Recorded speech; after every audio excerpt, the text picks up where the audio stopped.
Hello YouTube, Jay here, and welcome back to the Glove Room.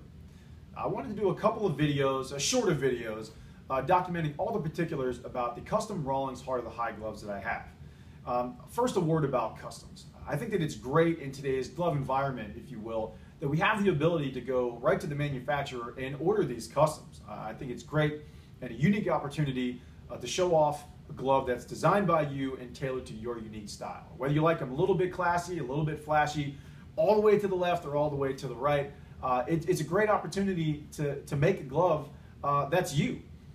Growing up, gloves were essentially tan or black, and that's about it.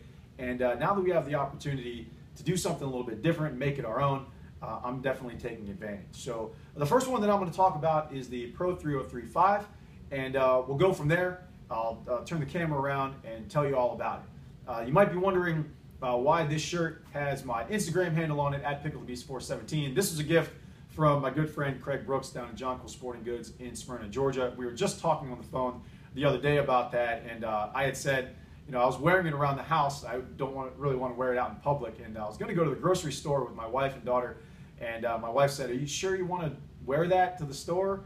And I said, "Yeah, we're going to the store, no big deal." And then I got into the car and said, "No, I'm not going to wear this to the store. The last thing that I need is somebody coming up to me and saying, 'Hey, what's that Instagram handle? Is Twitter? Is it Instagram? Who is that?' And I'm going to say, 'It's me.' And they're going to, 'Who are you?' I'm like, 'I really like baseball gloves.'" So anyway, on to the custom. Let me turn it around and show you and tell you all about it. Hey, so let's get started, shall we? First off, let me give credit where credit is due. I originally saw a picture about a year ago taken by Gemini Keys on Instagram of Arizona Diamondbacks outfielder David Peralta's glove before a game.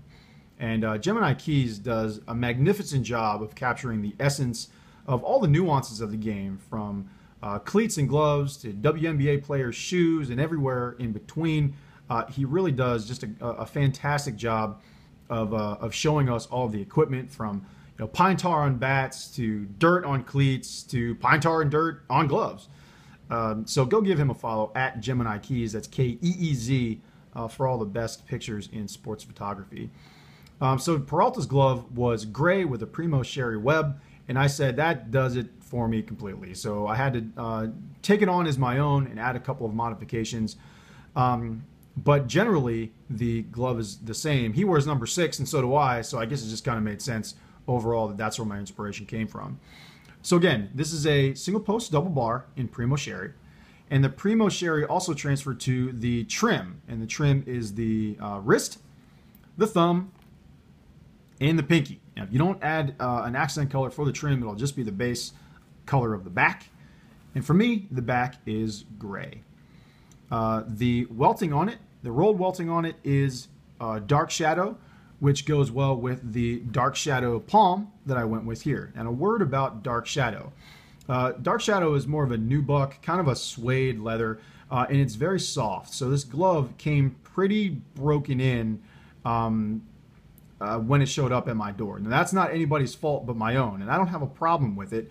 But some of you guys that are looking for a super stiff glove to kind of break in over a longer period of time may want to opt out of dark shadow. So aside from the dark shadow, I did tone-on-tone stitching, and I also did primo burgundy embroidery and primo burgundy lace. And the reason why is because they didn't offer primo sherry as an option. Otherwise, I would have done that. And you can see next to my daughter's name a little bit of the color contrast between the primo burgundy and the sherry color. And you can see the Rawlings on the back, and the Gold Glove Company is also in primo burgundy. Overall, I very much like this glove. I use it exclusively for softball.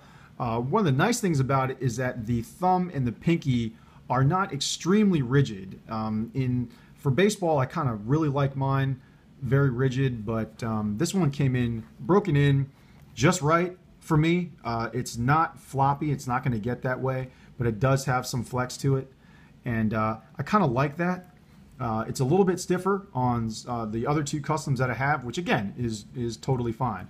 I think the reason why it's like that is because of the softness of the leather here, but again, it's not a problem, and there really isn't an issue with performance at all. So Those are the specifics of this glove. Again, it's a Rawlings Custom Heart of the Hide PRO303-5. And yeah, I hope you like it as much as I do.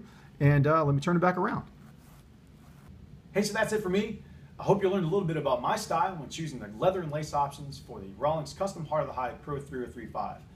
Feel free to leave a comment below whether you liked or disliked what I had gone with. That's okay. You're entitled to your opinion if you liked it. You're more than entitled to your opinion if you didn't. Ultimately, the only person's opinion that matters is mine, because I'm the one who's wearing it on the field. And that's the best part about customs. Make it your own and be proud of your decisions. Up next is the PRO303-5 that was designed by my wife, Stacy. And I call this the Annapolis colorway, and it's a 12.5 inch. So again, thanks for watching, guys. I really appreciate everybody stopping by the glove room. And don't forget that you can always email me at thejetstallhome@gmail.com if you want to talk shop. And you can find me on Instagram at PickleTheBeast417. Thanks, guys. Stay grassy.